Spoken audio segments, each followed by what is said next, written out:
The main thing that interests me in research terms is about cities, about towns and cities. How do they change? Why do they change? How fast do they change?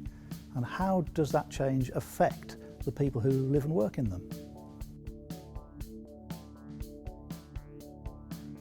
What's going to happen to a city centre over maybe a 30 to 50 year period?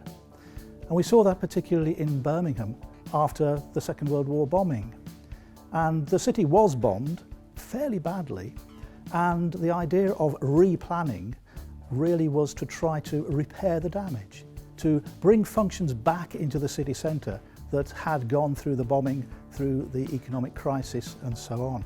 In Birmingham after the Second World War, some people were thinking, what's the city going to look like in about the year 2000? We're well past that now, so we can look back and perhaps laugh a little bit. But the visions that they were producing were of actually fairly familiar street layouts, fairly familiar buildings. So in some ways, not much was really going to change in the city. The thing that we do laugh at is they got the cars wrong. The teardrop futuristic shaped cars that were in all of these illustrations have never quite reached fruition. But we are past that date now, and thinking how the city's going to change into the next 50 years is a big challenge for us all. Well, in Birmingham, of course, one of the big changes that we're going to face starting pretty soon is HS2, High Speed 2. But what's the impact on the city as a whole? On the way people use Birmingham?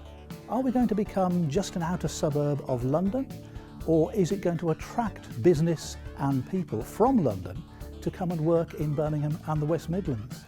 And that's rather an unknown quantity just at the moment. And one of the problems really is that elsewhere in the world, high-speed networks like this have very much longer linkages.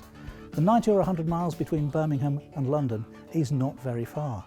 And that's the potential danger, that it can suck business away as well, or instead of attracting it to the city.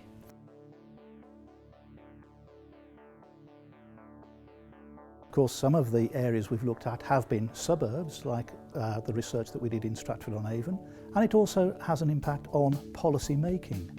The professional planners, city managers, elected politicians who have a responsibility to look after our towns and cities, and our work does provide information for them to help in their decision-making processes.